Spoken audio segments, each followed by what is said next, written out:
Welcome to HOA Karma Files. I did not raise my voice. I raised my receipts.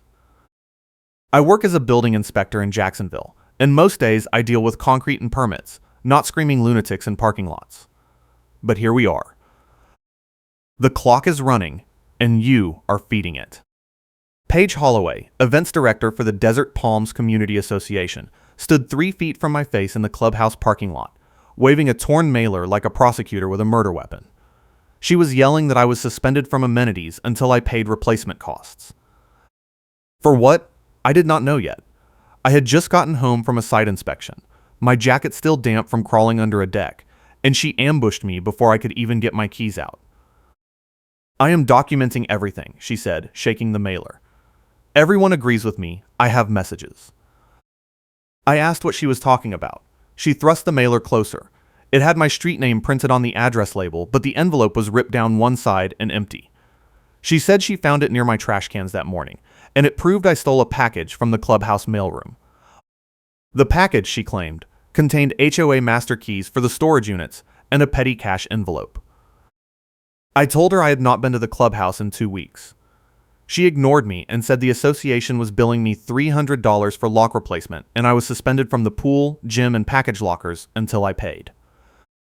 Then she pulled out her phone and took a photo of me standing there, saying it was for the incident report.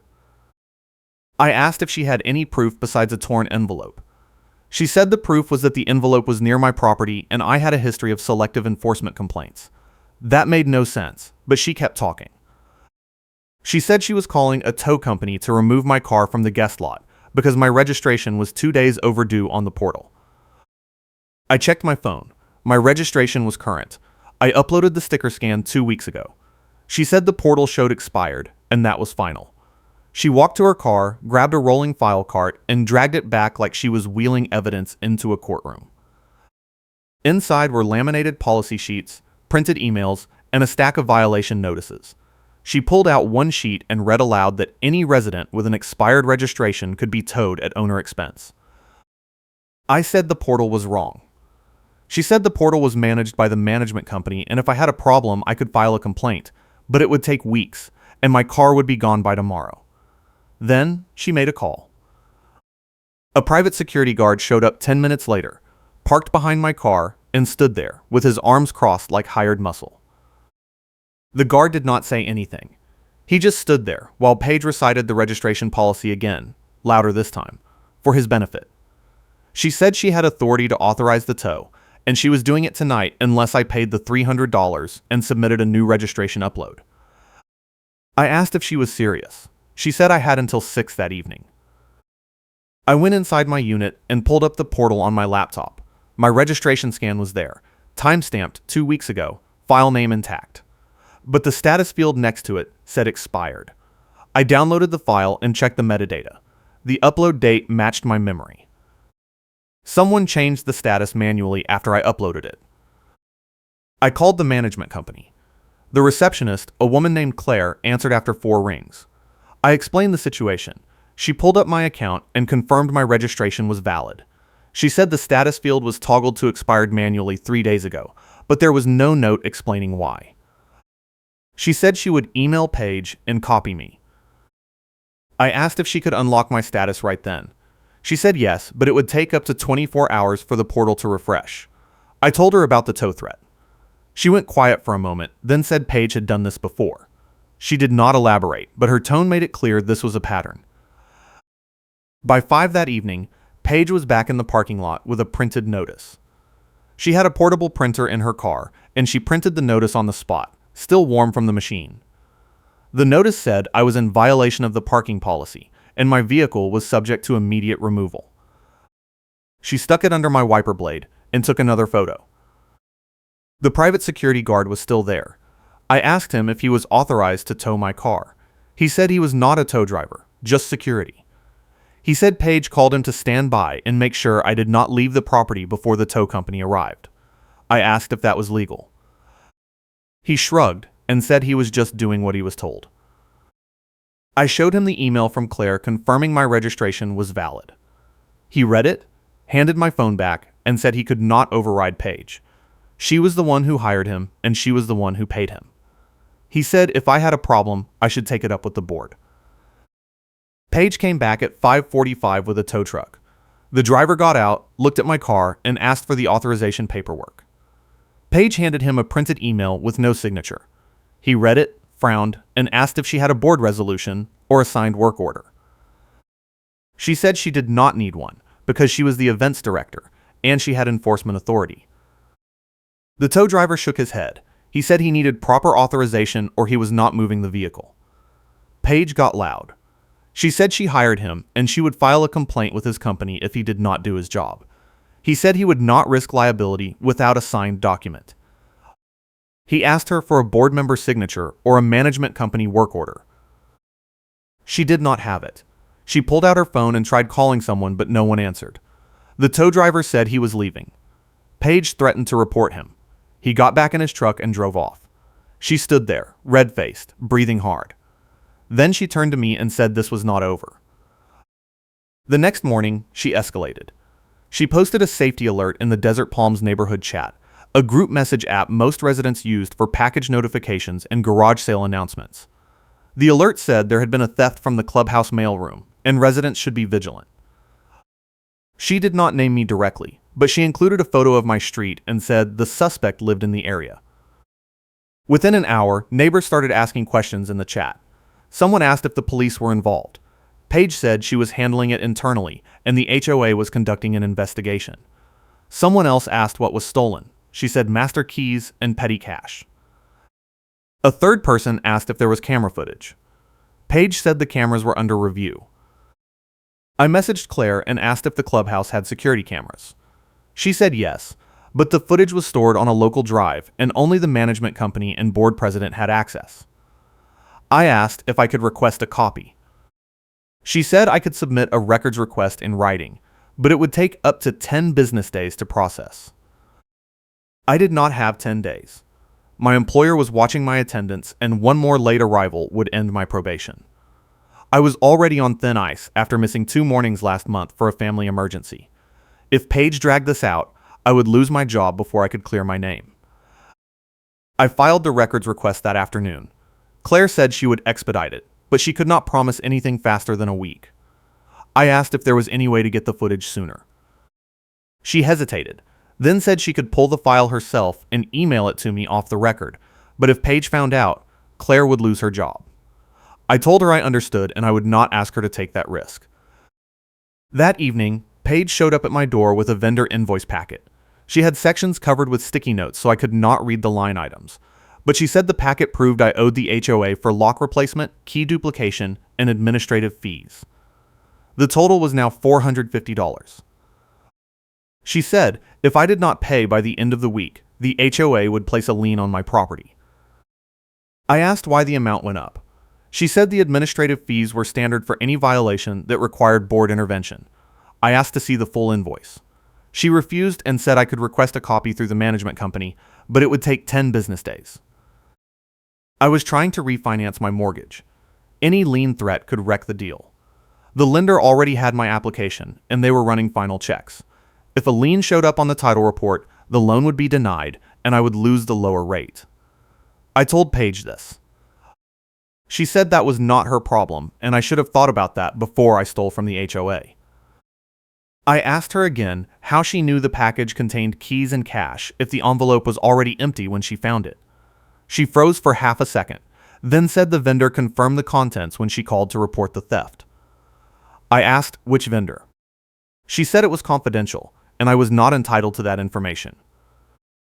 But that pause told me everything. She should not have known what was in the package unless she opened it herself. I started gathering proof. I pulled my doorbell camera footage from the day she claimed I took the package. The camera covered my front porch and part of the driveway. I scrubbed through the timeline and found nothing. No delivery, no package, no torn mailer. I downloaded the file and saved 3 copies. Then I checked my car dash cam. I keep it running on a loop when I am parked at home. The camera faces the street and catches anyone walking past my driveway. I found footage from the morning Paige claimed to have discovered the torn mailer. At 6:15, she walked down my street carrying a mesh evidence tote and stopped near my trash cans. She pulled something out of the tote, dropped it on the ground, took a photo, and walked away. I had her. She planted the evidence herself. I called Claire and asked if she could meet me at the management office. She said she could, but only during her lunch break and only if Paige was not there. I agreed and met her the next day at noon. The office was in a small strip mall 2 miles from Desert Palms, tucked between a nail salon and a tax prep service. Claire met me in the lobby. She looked nervous. She said Paige had been calling the office every day asking about my records request and demanding updates. Claire said the management company was processing the request, but Paige was pressuring them to delay it. She said Paige also tried to lock me out of the resident portal while standing there in the office the day before, but Claire refused to do it without a board vote. I showed Claire the dashcam footage. She watched it twice, then sat back and rubbed her face. She said this was the 3rd time Paige had accused a resident of theft in the past year. The first 2 times, the residents moved out before it escalated. Claire said she had suspicions, but no proof until now. I asked if she could pull the clubhouse camera footage herself. She said yes, but it would take a day to get access, and she would have to do it after hours. I said I would wait. She said she would call me when she had it.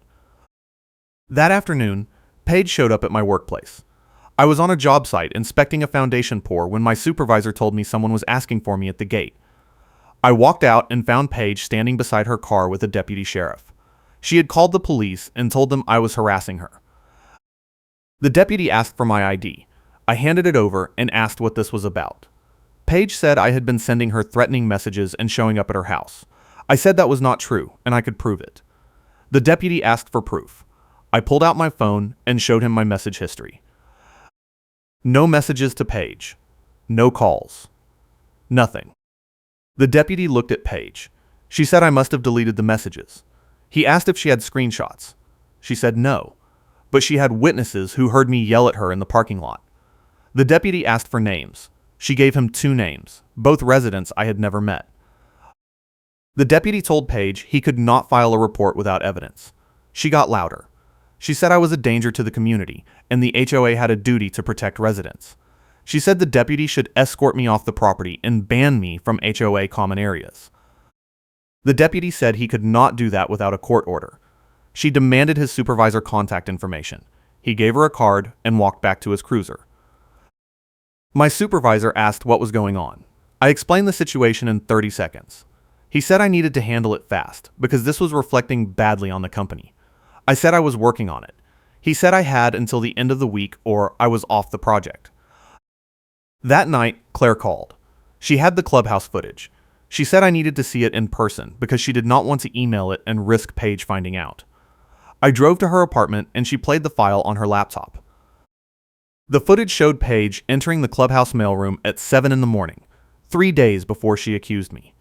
She used a master key to open the storage closet, took a package off the shelf, opened it, removed the key ring and cash envelope, and stuffed them into her mesh evidence tote. Then she tore the mailer, walked outside, and drove away. Claire said she made 2 copies, one for me, one for the management company. She said she was filing an internal complaint and recommending Paige be removed from the board. She said the management company would send Paige a formal notice within 48 hours. I asked if I could confront Paige myself. Claire said it was risky, but if I did it in a public place with witnesses, it might force her hand. She suggested the package locker area during the evening rush when most residents were picking up deliveries. I agreed. I spent the next day preparing. I printed the dashcam footage, the doorbell footage, and the clubhouse footage. I put everything in a binder with timestamps and notes.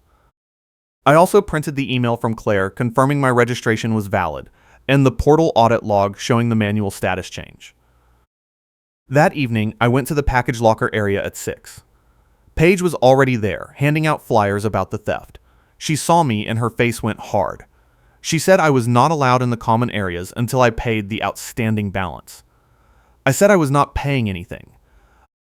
She pulled out her phone and called the tow company again. A different driver showed up 20 minutes later. Paige handed him the same printed email with no signature. He asked for a board resolution. She said she did not need one. He said he did, or he was leaving. She got louder. I stepped forward and handed the driver a copy of the dashcam footage. He looked at it, then looked at Paige. I said she planted the evidence and stole the items herself. Paige said I was lying. I pulled out the clubhouse footage and held it up so everyone could see the timestamp. A small crowd of residents had gathered by now. Someone asked what was going on. I explained the whole situation in 2 minutes. Paige tried to interrupt, but the tow driver held up his hand and said he wanted to see the footage. I played the clubhouse video on my phone. The driver watched, shook his head, and said he was not touching this. He told Paige she needed to get proper authorization and a board resolution before calling him again. Then he got in his truck and left. Paige turned to the crowd and said I faked the footage. Someone asked how. She did not answer. Another resident said they saw her in the mailroom that morning and she was carrying something. Paige said they were mistaken. I pulled out the vendor invoice packet she had shown me earlier and held it up. I asked her to explain why the line items were covered if she had nothing to hide. She said the information was confidential. I said confidential information does not require sticky notes. I peeled one off and read the line item aloud. Lock replacement, $200. I asked her which lock. She did not answer. If you are enjoying this chaotic HOA nightmare, hit that like button and subscribe for more stories where the bad guys actually lose. I pulled out a small flashlight and pointed it at the camera lens mounted above the package lockers. I said the footage was on file with the management company and the board president. I said I had copies and I was filing a formal complaint. Paige said the complaint would take weeks to process, and I would be gone by then. Claire stepped out from behind the crowd. She said she already filed the complaint that morning and the management company was reviewing it. She said Paige would receive a notice of disciplinary action within 24 hours. Paige went pale. She said Claire had no authority. Claire said she was the management liaison and she had every authority. Paige tried to leave, but the tow driver came back. He said his dispatcher told him to stay on site because someone filed a complaint with his company about harassment. Paige said that was ridiculous. The driver said the complaint came with video evidence and his company was taking it seriously. He said he needed to get a statement from me before he left. I gave him a 2-minute summary. He took notes and said his company would follow up with the management company directly. Paige said this was all a setup and she was being targeted. The driver said he was just doing his job. A manager from the management company pulled into the parking lot 10 minutes later. She got out and walked straight to Paige. She said the board president had reviewed the footage and Paige was suspended from all enforcement duties pending a full investigation. Paige said the board president had no right. The manager said the president had every right and the suspension was effective immediately. Paige demanded to see the footage. The manager pulled out a tablet and played the clubhouse video. Paige watched in silence, then said the footage was edited. The manager said the timestamp matched the server log and there was no evidence of tampering. She said Paige had 48 hours to return the stolen items, or the HOA would file a police report. Paige said she did not have the items. The manager asked where they were. Paige said she did not know. The manager said that was unacceptable and the HOA would be billing her for replacement costs. Paige said she would sue. The manager said that was her right, but the evidence was clear.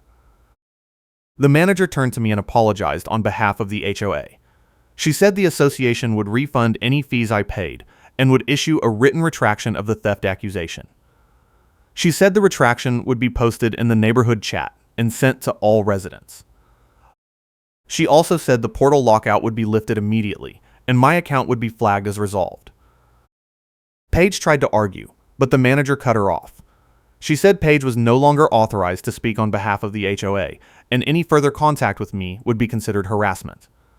She handed Paige a formal notice and walked back to her car.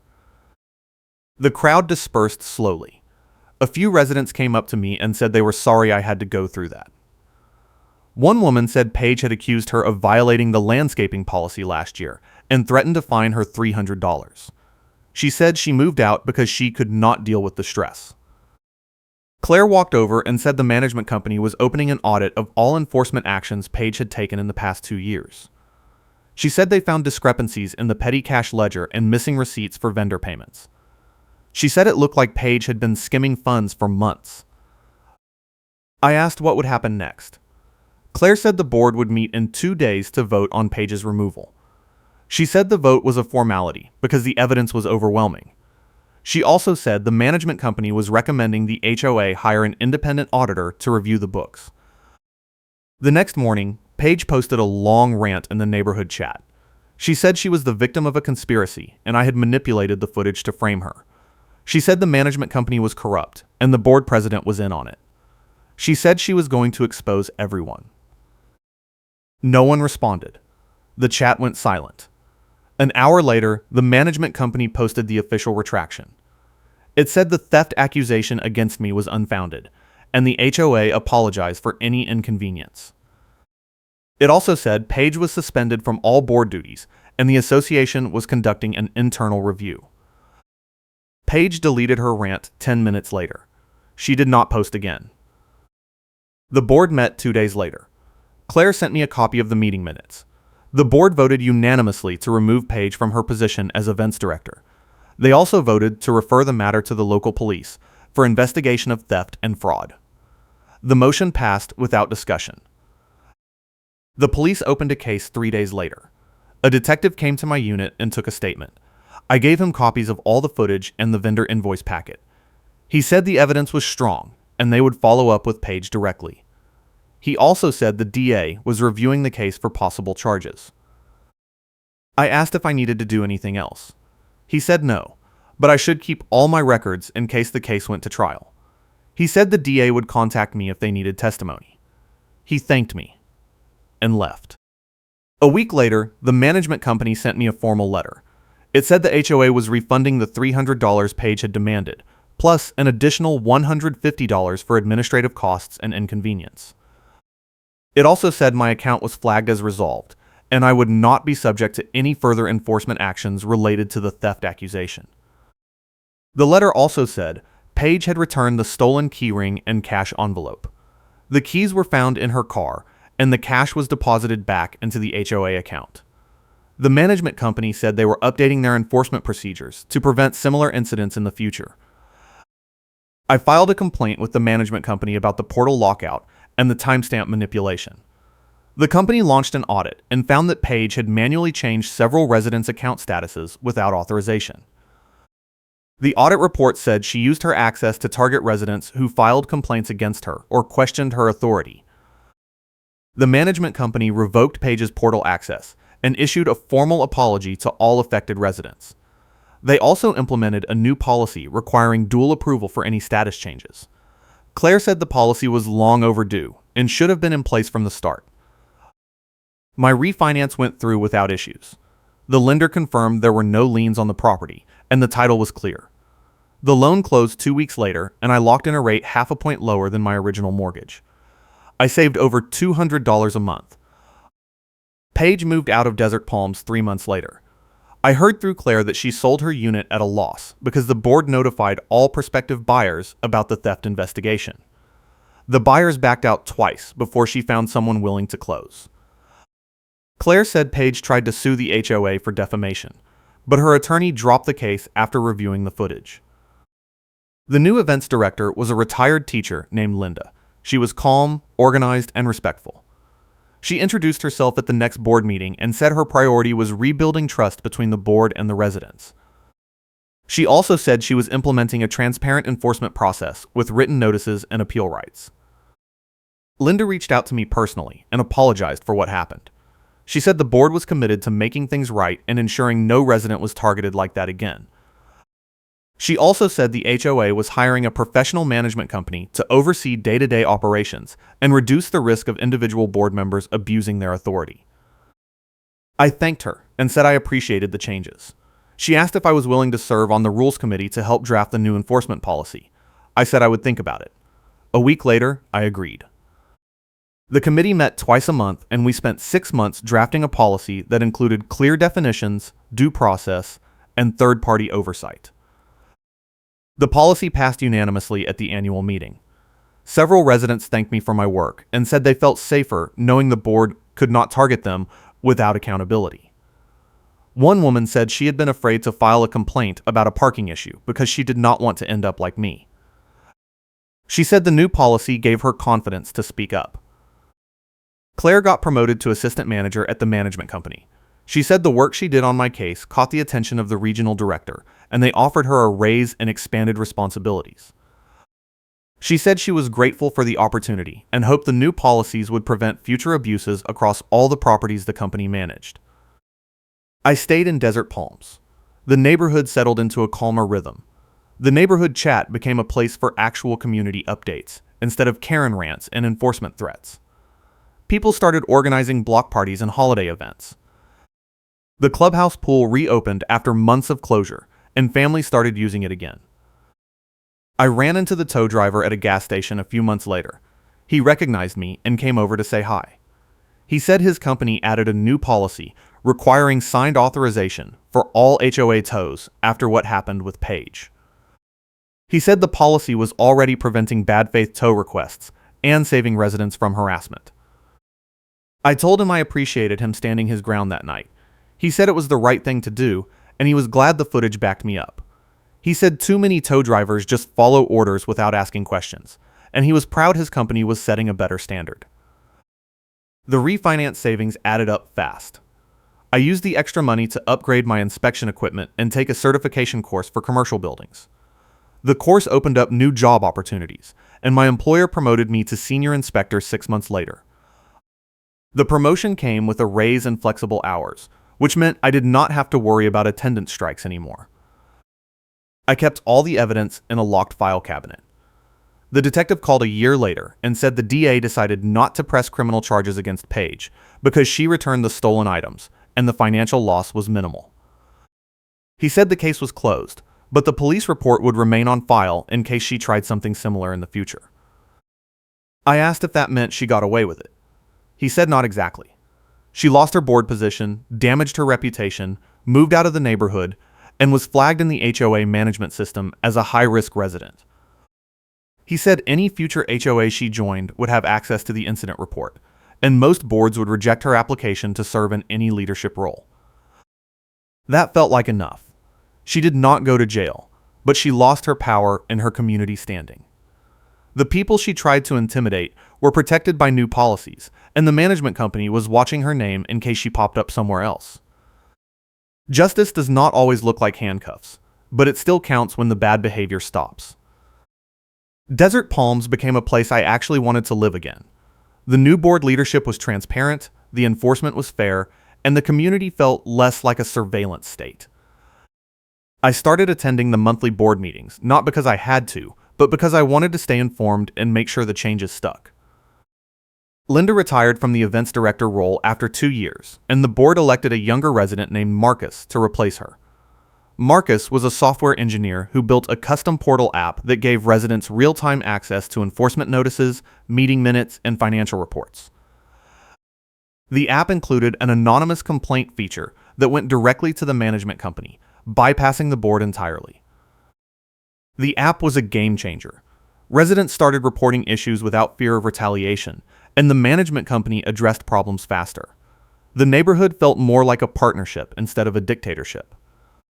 Marcus said the app was inspired by what happened to me, and he wanted to make sure no one else had to fight that hard just to clear their name. I still see Claire occasionally at management office events. She always asks how I am doing, and we laugh about that night at the package lockers. She said it was the most stressful moment of her career, but also the most rewarding. She said she learned to trust her instincts and stand up for residents even when it was risky. I told her she saved my job, my refinance, and my sanity. She said I did the hard part by gathering the evidence and staying calm under pressure. She said most people would have cracked or given up, but I kept pushing until the truth came out. I said I had no choice. She said that was the point. People like Paige count on you giving up because fighting back is exhausting. When you refuse to quit, they lose.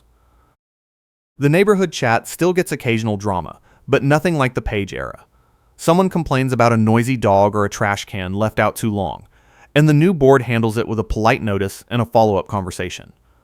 No threats, no fake authority, no public shaming. Just normal people trying to maintain a decent place to live. I kept the small notepad with wet pages from that first inspection day. It sits on my desk as a reminder that chaos can hit any moment, but preparation and persistence win. The pages dried out and the ink smudged, but I can still read my notes from the day Paige ambushed me in the parking lot. I wrote down every detail she said, every threat she made, every inconsistency in her story. Those notes became the outline for my records request and my complaint. I framed the dashcam screenshot of Paige planting the evidence. It hangs in my home office next to my inspector certifications. People ask about it sometimes, and I tell them the short version. Most of them do not believe me until I show them the full video. Then they sit there in stunned silence, trying to process how someone could be that brazen and that sloppy at the same time. The HOA refunded my fees in full, just like they promised.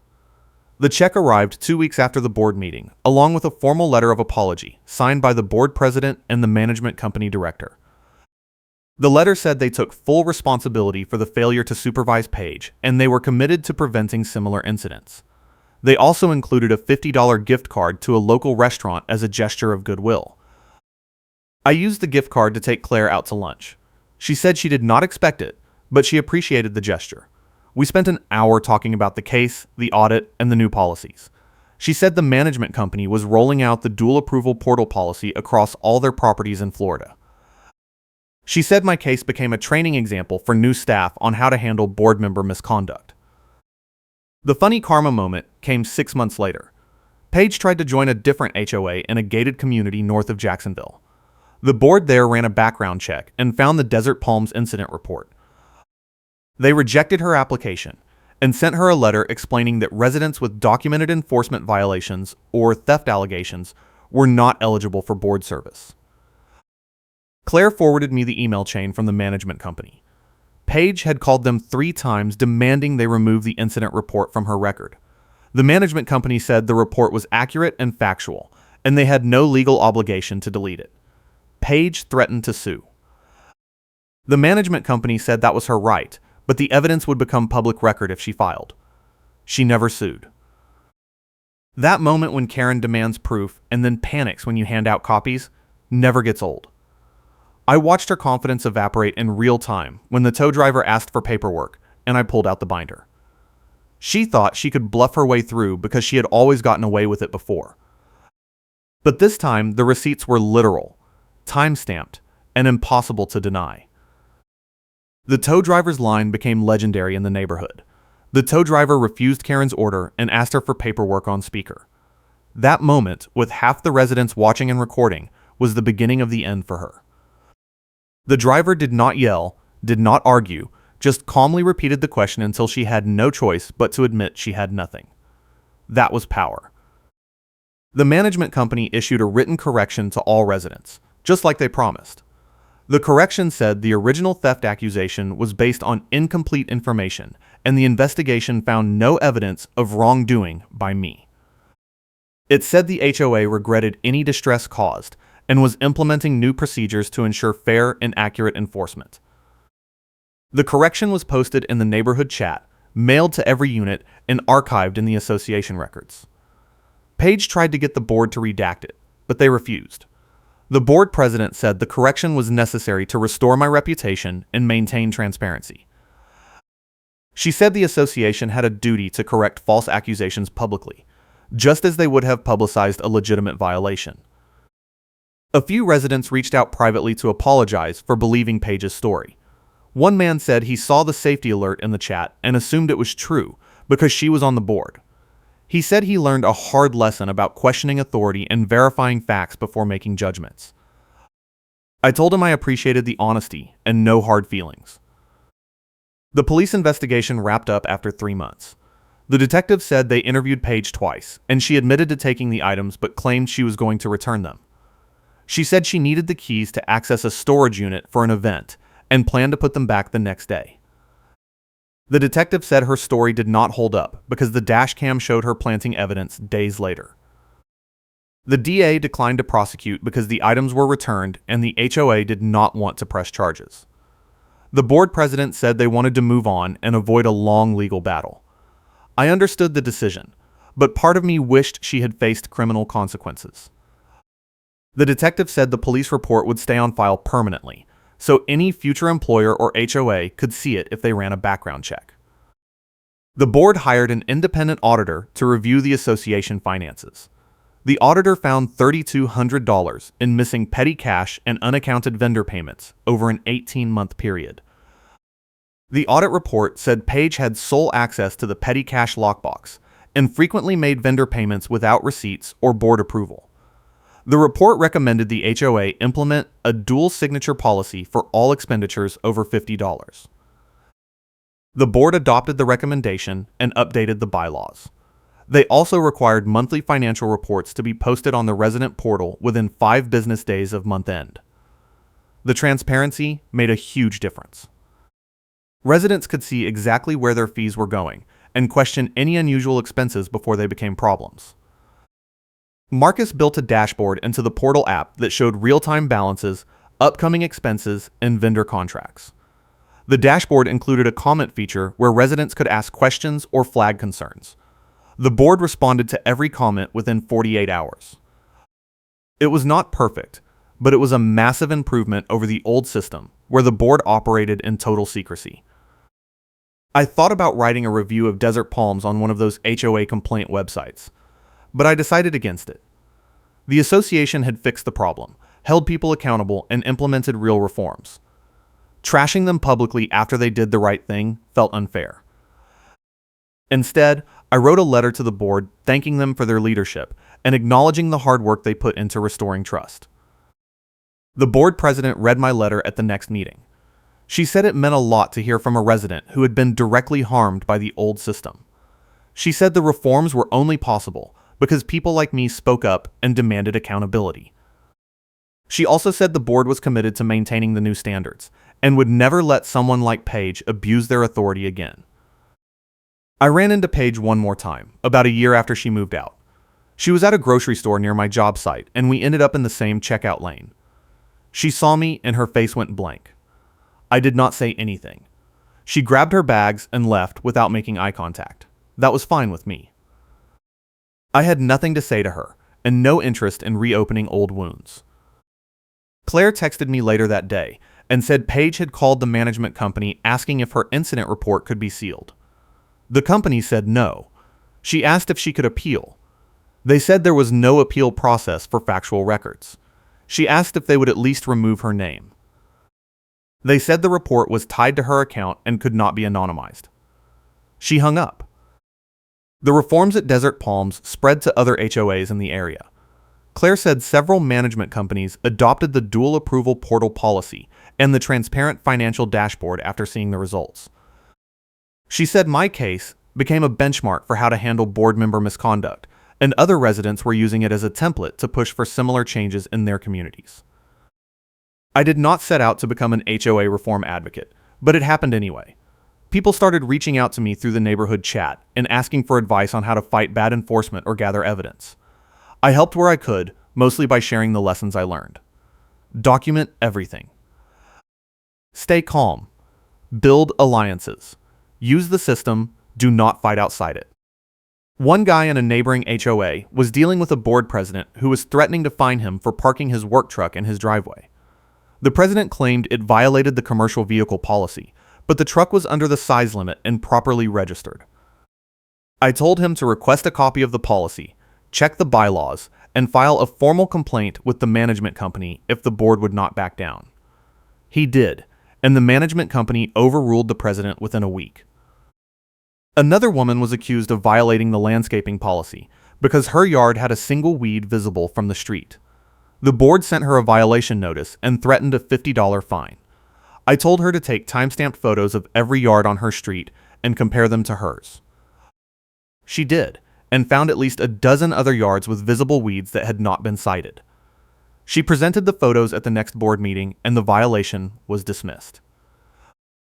Selective enforcement is the weapon of choice for petty tyrants, and the cure is documentation. You cannot argue with photos, timestamps, and side-by-side comparisons. The board tried to claim her yard was worse than the others, but the photos proved otherwise. Once the inconsistency was exposed, they had no choice but to back down or admit they were targeting her. The HOA landscape in Jacksonville started changing after my case got some local attention. A reporter from a community news blog reached out and asked if I would share my story. I agreed, and the article went live 2 months later. It included screenshots of the dashcam footage, the audit report summary, and quotes from Claire about the management company's response. The article got shared hundreds of times on social media. Other residents started commenting with their own HOA horror stories, and the conversation shifted from complaining to organizing. People started demanding transparency, filing records requests, and showing up to board meetings in force. A few HOAs in the area quietly adopted new policies before they got hit with complaints. The reporter followed up 6 months later with a second article about the reform wave sweeping through local HOAs. She interviewed board members, management companies, and residents who had successfully pushed for changes. She credited my case as the catalyst, but emphasized that real change came from collective action and sustained pressure. I was proud of that, not because I wanted credit, but because the system actually improved. People had tools, precedents, and allies they did not have before. The next person dealing with a Karen on a power trip would not have to start from scratch. They could point to my case, the audit report, the new policies, and say this is how it is supposed to work. Desert Palms is not perfect, but it is livable now. The board is responsive, the enforcement is fair, and the community feels like a community instead of a surveillance state. I still get the occasional ridiculous notice about my trash cans being out 3 hours too long, but it is manageable. The difference is that I can appeal, I can question, and I know the board will listen. Linda retired and moved to South Carolina to be near her grandkids. The board threw her a farewell party at the clubhouse, and half the neighborhood showed up. She gave a short speech thanking everyone for their support and encouraging residents to stay engaged. She said the reforms only worked because people like me refused to give up, and the board had to meet that energy with accountability. Marcus took over as the lead on the rules committee after I stepped down. I had spent 2 years helping draft and refine the enforcement policy, and it was time to let someone else take the reins.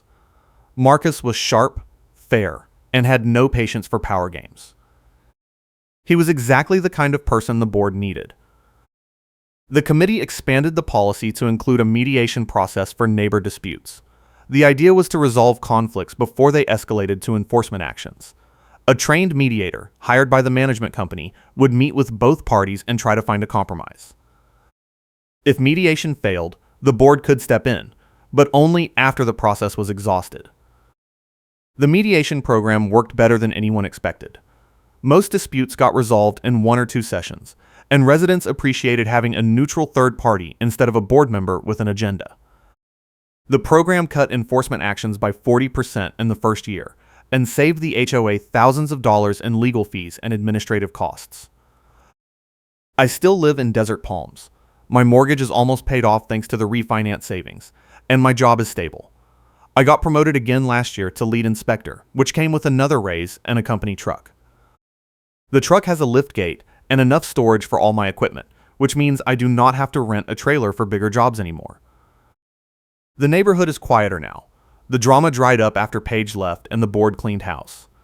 People complain about normal stuff like noise, parking, and landscaping, but it is low level and manageable. No one is getting towed without cause, no one is being accused of theft without evidence, and no one is being shamed in the neighborhood chat for asking questions. Claire left the management company a year ago to start her own consulting firm. She specializes in HOA governance reform and helps associations update their policies, train board members, and implement transparency tools.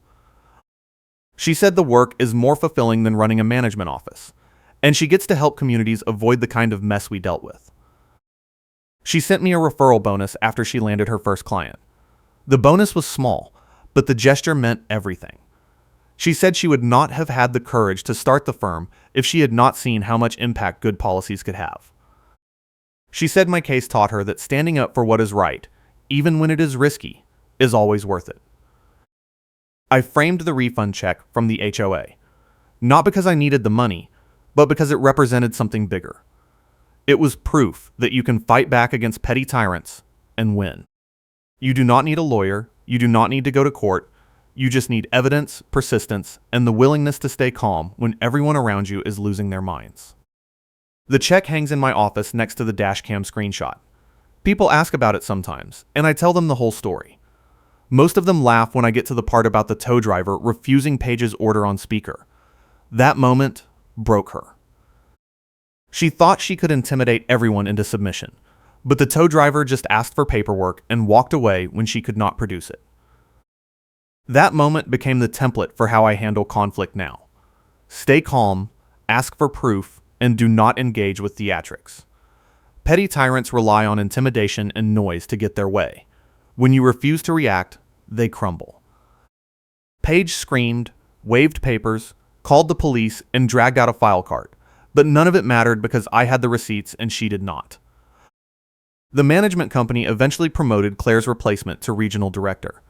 The new manager, a guy named Tom, reached out to me and asked if I would be willing to serve as a community liaison between the board and residents. The role was informal, no pay, just a commitment to attend meetings and help mediate disputes before they escalated.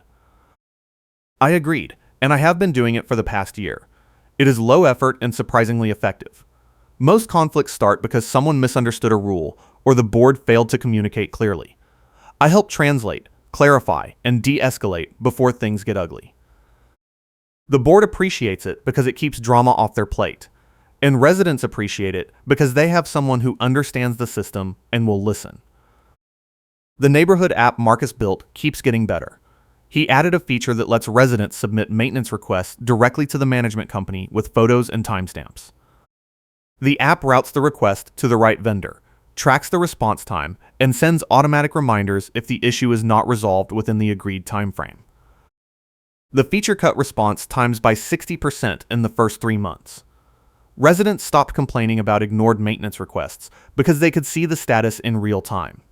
The management company loved it because it reduced their call volume and gave them data to track vendor performance. Marcus submitted the app to a local startup competition and won second place. The prize was $5,000 and a meeting with a venture capital firm. He used the money to hire a developer and expand the app to include financial transparency tools, board meeting archives, and a voting module for online elections. The app is now being used by 6 other HOAs in the Jacksonville area. I ran into the deputy sheriff who showed up during Paige's harassment stunt. He remembered the case and said it was one of the strangest calls he had taken. He said Paige tried to file a restraining order against me a few weeks later, but the judge dismissed it after reviewing the evidence. The judge told her that filing false reports was a crime, and she was lucky he was not charging her with contempt. The deputy said he wished more cases resolved like mine did. Most HOA disputes drag on forever because no one wants to do the work of gathering evidence. He said the fact that I had time-stamped video, portal logs, and third-party witnesses made his job easy. He said he could not do anything without proof, and most complainants just expect him to take their word for it. I told him I learned early on that nobody believes you without receipts. He laughed and said that should be the first rule of HOA survival. Document everything, trust no one, and always assume the board is lying until proven otherwise. It sounded cynical, but it was accurate. The reforms at Desert Palms became a case study at a statewide HOA management conference. Claire presented the timeline, the evidence, and the policy changes to a room full of board members and property managers. She said the reaction was mixed. Some people were inspired and wanted to implement similar changes. Others were defensive and insisted their HOAs were already transparent. Claire said the defensive ones were the problem. They could not admit their systems were broken because it meant admitting they had been failing residents for years. She said real change only happens when people in power are willing to acknowledge mistakes and commit to doing better. The rest is just performative nonsense. I attended the conference as Claire's guest. She wanted me to answer questions during the Q&A session. Most of the questions were practical. How long did it take to gather evidence? How did I stay calm during confrontations? What would I do differently? I answered honestly and emphasized that the system worked because I had allies, evidence, and persistence. One board member asked if I thought HOAs were inherently corrupt. I said no, but I think unchecked power corrupts anyone. I said the solution is not to abolish HOAs, but to build systems that prevent individuals from abusing authority. Transparency, dual approvals, independent audits, and resident oversight are not optional. They are requirements. The conference organizers invited me back the next year to lead a workshop on resident advocacy. I spent 6 months preparing a curriculum that covered records requests, evidence gathering, enforcement appeals, and conflict de-escalation. The workshop sold out in 3 days, and the feedback was overwhelmingly positive. People said they felt empowered to push back against unfair enforcement and demand accountability. Several attendees reached out months later to tell me they had successfully overturned violations, removed corrupt board members, or implemented new policies based on what they learned. That felt better than any trophy or award. I still drive past the package locker area where the final confrontation happened. Every time I see it, I remember the look on Paige's face when the tow driver asked for paperwork and she had nothing. That moment was the beginning of the end for her. She had built her entire power structure on bluffing and intimidation, and the second someone called her bluff, the whole thing collapsed. The locker area looks different now. The management company installed new cameras with higher resolution and cloud storage. The old system stored footage locally, and the files got overwritten every 30 days. The new system keeps footage for a year, and board members no longer have direct access. Only the management company and law enforcement can pull files, which prevents board members from deleting evidence. Marcus added a feature to the neighborhood app that sends automatic alerts when new camera footage is available. Residents can request footage of their own property or common areas by submitting a form through the app. The management company reviews the request and releases the footage within 48 hours. The feature eliminated the old records request process that took weeks and gave board members too much control. The audit report on Paige's financial misconduct was made public after the investigation closed. The report detailed $3,200 in missing funds, 14 unaccounted vendor payments, and 6 instances where she authorized expenses without board approval. The report recommended the HOA pursue reimbursement, but the board voted to write off the loss and move on. I disagreed with that decision, but I understood it. The board wanted to close the chapter and focus on rebuilding trust. Chasing Paige for $3,200 would have kept the drama alive for months and cost more in legal fees than they would recover. Sometimes cutting your losses and moving forward is the smarter play. The vendor who supplied the stolen keyring sent the HOA a replacement set at no charge. The vendor also implemented a new policy requiring signature confirmation for all deliveries to HOA addresses. The policy was a direct response to what happened with Paige, and the vendor said they were applying it across all their clients in Florida. The tow company added Paige to an internal blacklist after the incident. The driver told me they have a policy of flagging customers who make bad faith tow requests or try to intimidate drivers. Once someone is flagged, the company will not accept calls from them without verified authorization from a third party. The driver said the policy protected drivers from harassment and reduced liability exposure. I thought that was brilliant. Paige burned her credibility so badly that even a tow company would not work with her anymore. That kind of reputational damage follows you, and it is impossible to shake. Every vendor she tried to pressure, every board she tried to join, every community she tried to manipulate would see the incident report and walk away. The private security guard who stood behind Paige during the parking lot confrontation quit a month later. Claire said he reached out to the management company and apologized for taking the job. He said Paige told him she was enforcing legitimate HOA rules, and he did not realize she was targeting a resident without cause. He said he should have asked more questions and walked away when things did not add up. The management company appreciated the honesty and offered him a different contract working as a roving patrol officer for their other properties. He accepted, and Claire said he has been professional and reliable ever since. She said the incident taught him to verify authority before following orders, which made him a better security professional. The neighborhood gossip about the incident faded after about 6 months. People moved on to new drama, new complaints, and new board elections. A few residents still bring it up occasionally, usually when someone proposes a rule change or questions the board's authority. They say remember what happened with Paige, and the conversation shifts to accountability and oversight. I appreciate that the story became a cautionary tale instead of a punchline. People do not joke about it or minimize what happened. They treat it seriously and use it as a reminder that power without accountability is dangerous, even in something as mundane as an HOA. I refinanced again last year and saved another $100 a month. The first refinance got me out of the immediate financial pressure, and the second one locked in an even lower rate because my credit score improved and home values went up. The savings added up to almost $4,000 a year, which I used to max out my retirement contributions and build an emergency fund. The lien threat that Paige used as leverage would have destroyed that first refinance and cost me tens of thousands of dollars over the life of the loan. The fact that I cleared my name before the lender ran the title report was pure luck and timing. If the investigation had dragged on another week, the loan would have been denied and I would have lost the rate lock. That is the hidden cost of HOA abuse. It is not just the immediate harassment or the stress. It is the ripple effects on your job, your finances, your health, and your future. Paige did not just try to extort $300 from me. She tried to wreck my refinance, get me fired, and destroy my reputation.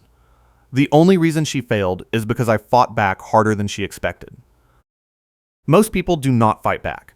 They pay the fine, accept the suspension, or move out because it is easier than gathering evidence and challenging the board. Paige and people like her count on that. They rely on exhaustion, intimidation, and the assumption that no one will call their bluff.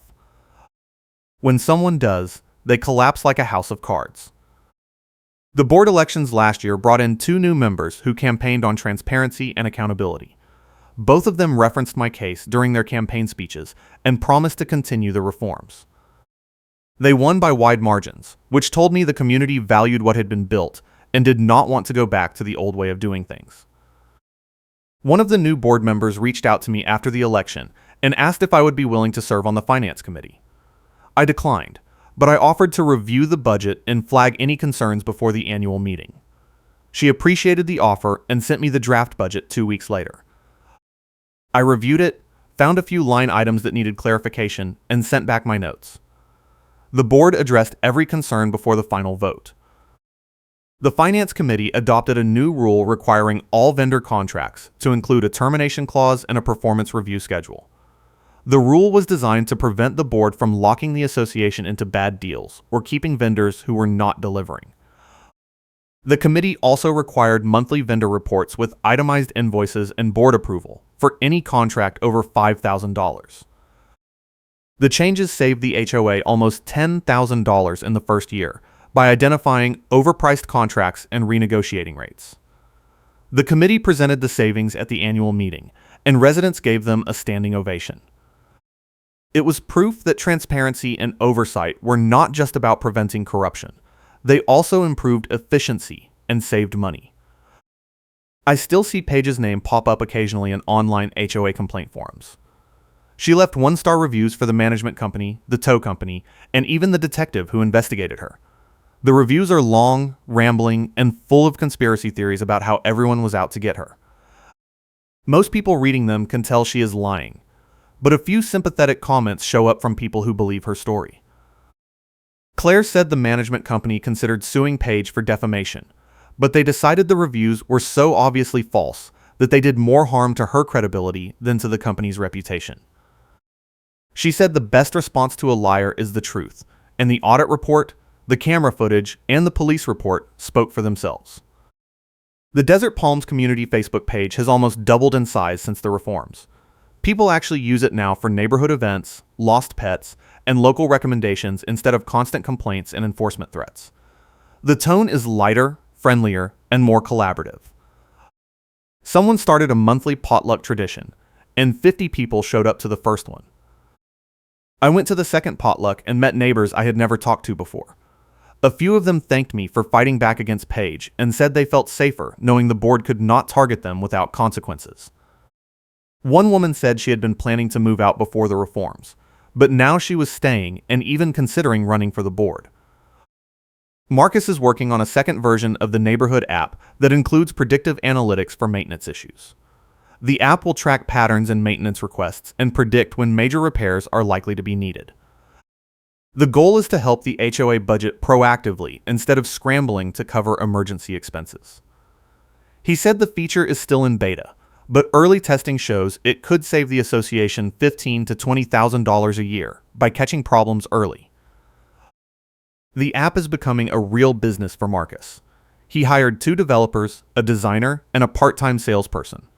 They are targeting HOAs across Florida and Georgia, and they have already signed up 12 associations in the first 6 months. Marcus quit his day job last month to run the company full-time. He said the decision was risky, but the demand is there, and he is confident it will work. I invested $5,000 in Marcus's company. It was not a huge amount, but it felt good to support someone building something useful. He said the investment would fund the next round of development and help them scale faster. I told him I was not expecting a return, but he insisted on giving me equity. I am now a minor shareholder in a tech startup built on HOA reform. Life is weird sometimes. The management company hired 2 additional staff members to handle the increased workload from the new transparency policies. Claire said the company initially worried the policies would overwhelm their team, but the opposite happened. Residents stopped calling with complaints because they could see the information they needed on the portal. The staff now spends their time on proactive work instead of firefighting. The HOA newsletter, which used to be a boring list of rules and deadlines, transformed into an actual community publication. The new editor added resident profiles, event recaps, and a transparency section that summarizes board decisions and financial updates. People actually read it now, and several residents have submitted articles or photos. I wrote a guest column for the newsletter about the importance of documentation and evidence. I kept it short and practical. Carry a notepad, take photos with timestamps, save every email, and never assume the board is acting in good faith. The response was overwhelmingly positive, and the editor asked if I would write a follow-up about how to file records requests and appeal enforcement actions. I wrote the follow-up and included a step-by-step guide with sample language for letters and forms. The editor published it in the next issue and posted a PDF on the resident portal. Within a week, 3 residents used the guide to file successful appeals. One of them told me the guide saved her from paying a bogus fine for a landscaping violation. She said she would have paid it out of frustration if she had not known how to challenge it. The guide got picked up by a regional HOA advocacy group, and they asked permission to share it statewide. I agreed, and they posted it on their website with my name and a link to the original newsletter article. The guide has been downloaded over 1,000 times in the past year, and I get occasional emails from people thanking me for making the process accessible. The original dash cam that captured page planting evidence finally died last month. The memory card corrupted after years of continuous recording, and I could not recover the files. I was not worried because I had already backed up the critical footage in 3 places, but it felt like the end of an era. That camera saved my job, my refinance, and my reputation. I bought a new one the next day and installed it in the same spot. The new camera has higher resolution, better night vision, and automatic cloud backup. Technology keeps improving, and every improvement makes it harder for people like Paige to get away with their schemes. Cameras, timestamps, and digital trails are the great equalizers. They do not care about your title, your authority, or your theatrics. They just record the truth. The small notepad with wet pages is still on my desk. The ink is almost completely faded now, but I keep it as a reminder that chaos does not announce itself. Paige ambushed me in a parking lot on a random Tuesday when I was tired, damp, and unprepared. If I had not taken notes in that moment, I would not have remembered half of what she said. Those notes became the foundation of my defense. I tell people to carry a notepad and use it. Your memory is not reliable under stress, and the details matter. Write down names, times, exact quotes, and physical descriptions. Take photos of everything. Save every email and text message. Build your case in real time, because you will not get a second chance. The reforms at Desert Palms are holding. The board has not slipped back into old habits, the transparency tools are still being used, and residents feel empowered to speak up. That is rare. Most reforms fade after a few years because the people who pushed for them get tired or move on, and the board gradually reclaims the authority they lost. But Marcus's app, Claire's consulting work, and the statewide advocacy group created a support structure that keeps the pressure on. Boards know they are being watched, residents know they have tools, and management companies know they will be held accountable. The system is not perfect, but it is functioning, and that is a win. I thought about writing a book about the experience, but I decided it was not necessary. The story is already out there in blog articles, conference presentations, and workshop materials. People who need the information can find it, and adding another book to the pile would not change anything. Besides, I am not a writer. I am an inspector who got dragged into a fight and won. That is enough. Claire disagrees. She says I underestimate the power of a personal story told well. She says data and policies are important, but people connect with narratives. She says a book would inspire more residents to fight back and give them a roadmap to follow. I told her I would think about it, but I probably will not do it. I am happy to help people one-on-one, but I do not need to be a public figure. The statute of limitations on Paige's theft has not expired yet. The detective said the DA could still reopen the case if new evidence emerged or if Paige committed another crime. I do not think that will happen, but the possibility keeps her in check. She knows the police report is sitting there waiting, and any new complaint about her will trigger a deeper investigation. That is the real power of documentation. It does not expire, it does not forget, and it does not let you off the hook. Paige can move to a new community, join a new board, and try to rebuild her reputation, but the incident report will follow her. Every background check, every Google search, every reference call will surface the truth. She can run, but she cannot hide from what she did. I ran into the board president from the old regime at a gas station a few months ago. She was not involved in Paige's schemes, but she was president when it all went down, and she took a lot of heat for not catching it sooner. She apologized again and said she wished she had paid more attention to resident complaints. She said she trusted Paige because she seemed organized and committed, and by the time red flags appeared, the damage was done. I told her I appreciated the apology and I did not blame her personally. She said the experience changed how she approached board service. She stepped down after her term ended and joined a different HOA, where she now serves on the audit committee. She said she is obsessive about financial oversight now and questions every expense over $100. She said she never wants to be blindsided like that again. The vendor invoice packet with the sticky notes covering line items became a teaching tool in Claire's workshops. She uses it as an example of fake authority and manufactured urgency. She says Paige was trying to overwhelm me with paperwork I could not verify, hoping I would just pay to make it go away. She says that tactic works on most people because they assume the board has legitimate authority and proper documentation. Claire teaches workshop attendees to never accept covered or redacted documents from the board. She says if the information is too sensitive to share, then the board should not be using it to justify enforcement actions. She says transparency is not optional, and any board member who resists it is probably hiding something. The mesh evidence tote that Paige carried like a trophy became iconic in the HOA reform community. People joke about board members showing up with mesh bags and clipboards like they are CSI investigators. Marcus added a mesh bag emoji to the neighborhood app as an inside joke, and it caught on. Residents now use the emoji to signal when the board is being ridiculous or overstepping. The joke is funny because it is true. Paige thought the mesh bag made her look professional and authoritative, but it made her look desperate and theatrical. She was performing authority instead of exercising it, and the performance fell apart the moment someone asked for receipts. The tow truck standoff became the defining moment of the whole saga. Everything before that was build-up, and everything after was fallout. The moment the tow driver asked for paperwork on speaker and Paige had nothing was the moment her authority evaporated. She was exposed in front of witnesses, recorded on multiple phones, and forced to admit she had no legitimate basis for the tow. That moment taught me that public confrontation, when done strategically, is a powerful tool. Paige thrived on private intimidation and backroom deals. Forcing her into the open with witnesses and cameras stripped away her advantage.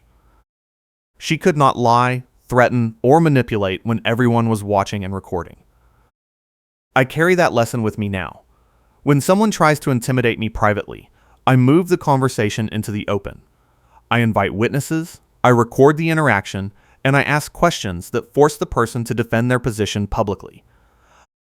Most bullies back down immediately because they cannot sustain the act under scrutiny.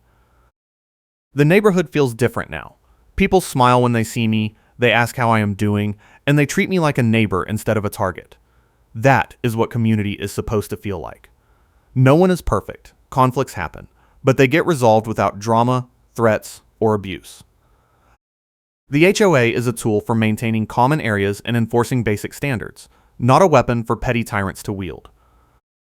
I still inspect buildings for a living, and I still deal with concrete, permits, and code compliance. But the experience with Paige taught me that my real skill is documentation and persistence.